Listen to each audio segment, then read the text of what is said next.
Universidad César Vallejo, licenciada para que puedas salir adelante.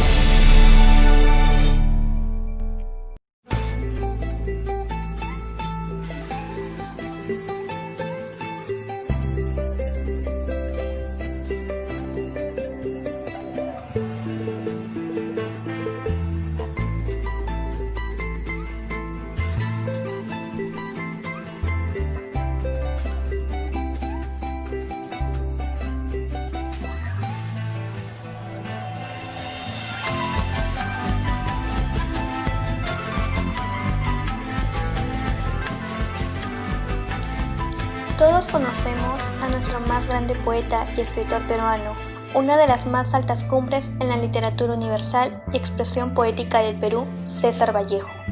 Pero ¿alguna vez se han preguntado, qué piensa César Vallejo acerca de las supersticiones y los trastornos mentales de las personas? Si quieres resolver tus dudas, comencemos. No sin antes conocer un poco más acerca del debate universal.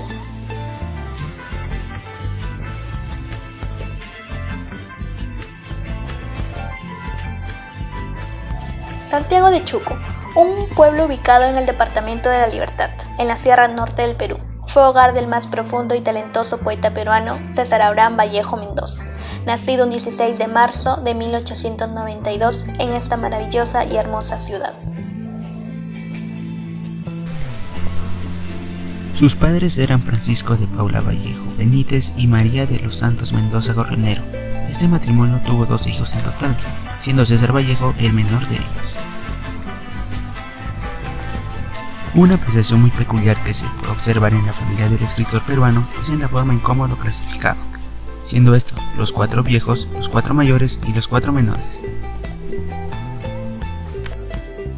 Vallejo comienza su educación en su tierra natal, Santiago de Chuco, en el centro escolar número 127.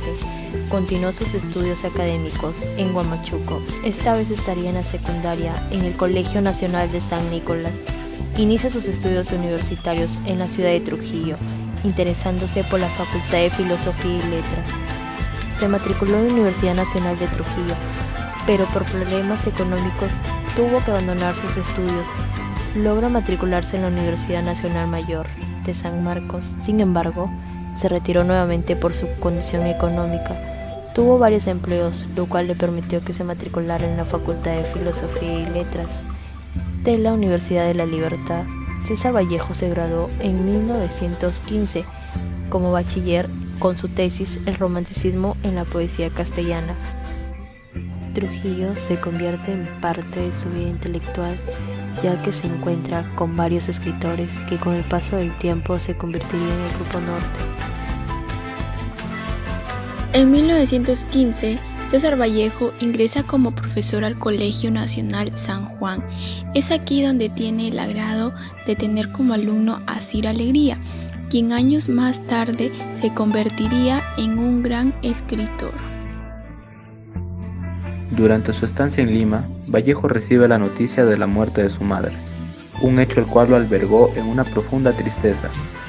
Al regreso de Vallejo a su pueblo natal, Santiago de Chuco, donde se vio envuelto en sucesos que marcaron su vida, puesto que fue acusado y encarcelado injustamente por los hermanos Santamaría, permaneciendo 121 días en prisión, y durante su estancia escribió 2 libros.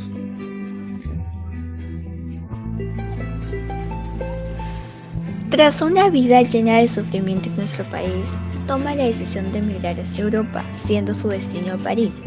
Allí conoció a su esposa, Georgette Philippard, la cual se convertiría en una de las personas más importantes en su vida, incluso después de su muerte, ya que fue la encargada de publicar sus últimos escritos del literato peruano.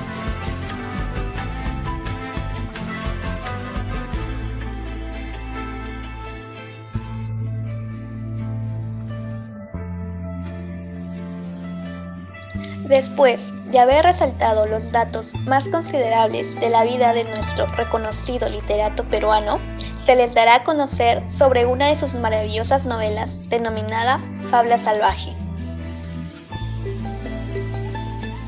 A continuación, se les presentará una breve descripción de los personajes principales. Balta y Adelaida fueron una pareja feliz hasta entonces. Él adoraba tiernamente a su mujercita.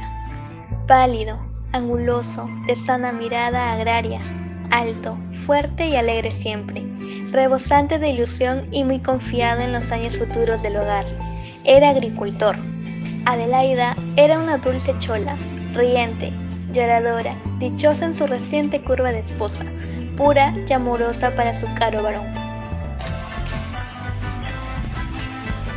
Una mañana, Balta Espinar se levanta, coge el espejo para verse el rostro, pero lo suelta de improviso al creer ver una mala sombra. El espejo se hace trizas y Balta es preso de una angustia espantosa. Al rompimiento del espejo se suma el canto de una gallina, todos ellos sucesos del mal agüero según la mentalidad supersticiosa de los pobladores. Luego que Balta salía de asearse, Adelaida, con la escoba que ella misma hacía de verdes y olorosas hierbas santas, ya había terminado de barrer toda su casa. Se había lavado y servía el caldo matinal, de rica papa seca. Adelaida era una verdadera mujer de su casa. Todo el día estaba en sus quehaceres. La noche del día siguiente en que cantó el gallo, Adelaida estaba lamentándose hasta la hora en que se acostó. Fue una noche triste en el hogar, mas ahora, en medio de la noche oyendo sollozar desvelada a su mujer, la escena del espejo surgía en su cerebro y la atormentaba misteriosamente. Una tarde, Balta en su chacra experimenta sucesos extraños mientras estaba bebiendo de una fuente.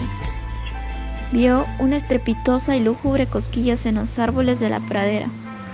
Estaba empezando a sentirse observado y momentos así empiezan a suceder más seguidos. Tiene la intención de hablarle al respecto a su mujer, pero tiene el miedo de quedar en ridículo.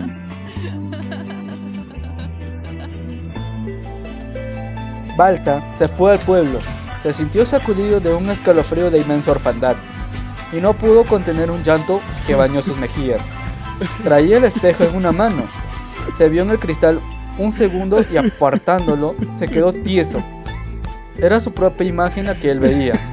Al día siguiente había en su apariencia una sombra más hosca. La imagen de su mujer surgió en su memoria y sintió entonces por ella un vago fastidio. Asimismo, cruzó por su cerebro la fugitiva idea de un ser vivo, de carne y hueso, a cuya existencia pertenecía la imagen del cristal. La esposa de Balta sabía que él andaba muy misterioso y que no era el mismo de antes, como se comportaba con ella cuando quería saber las razones del porqué de todo esto. Le fallaban sus fuerzas de investigación y su razonamiento le jugaban en contra. Adelaida, ansiosa, había vuelto del pueblo a esperar a su marido. Al llegar Balta, ésta se puso pálida y extenuada. Santiago, su hermano menor, de pronto secó sus lágrimas con el dorso de su muñeca. Sonaron unos pasos lentos y duros. Cuando se encontraba un poco más tranquilo, se quedó dormido en un sueño sobresaltado. Obsesionado Balta por los celos, aquella noche injurió a su mujer, la cuchilló a denuestos. Ella quedó herida y poseída del más sincero y recóndito dolor. El marido exacerbado maldecía en voz alta, acusando. ¿Qué le había hecho él? ¿Por qué le pagaba así? En la vida él no amó a nadie, sino a ella sola. No fue jamás un mal hombre, un vicioso, un holgazán. Tras una noche llena de implacables suplicios morales para ambos, volvió al campo abandonando a Adelaida en la morada de la aldea. Balta, sentado en el filo de la roca, miraba todo esto como una pintura. De su cerebro dispersaron figuras de pesadilla, bocetos alucinantes y dolorosos. Contempló largamente el campo, abrió su pecho en un gran desahogo y se sintió en paz y en olvido de todo. Sentándose al borde del elevador risco, donde el cielo quedó limpio y puro hasta los últimos confines, alguien rozó por la espalda a Balta. Hizo un brusco movimiento pavorido hacia adelante. Su caída fue instantánea y horrorosa hacia el abismo. Por la tarde, aquel mismo día, Adelaida, ignorante aún del espantoso fin de su marido, yacía en el lecho descarnada y llorando. Doña Antuca, sentada en el umbral del dormitorio, velaba el sueño del nieto que acababa de nacer esa mañana. Era el mes de marzo y empezó a llover.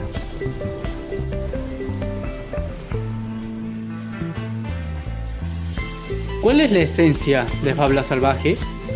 Fábula Salvaje, publicado el 16 de mayo de 1923, donde Vallejo nos muestra la perjudicial que puede llegar a ser las costumbres y creencias andinas de la época, ya que estas generan situaciones que no son reales y pueden llegar a confundirse en algunas ocasiones con los síntomas de un trastorno psicológico. El título de la novela, Fábula Salvaje, nos da la ambigüedad semántica con la palabra fábula, que es un habla arcaica, y también fábula.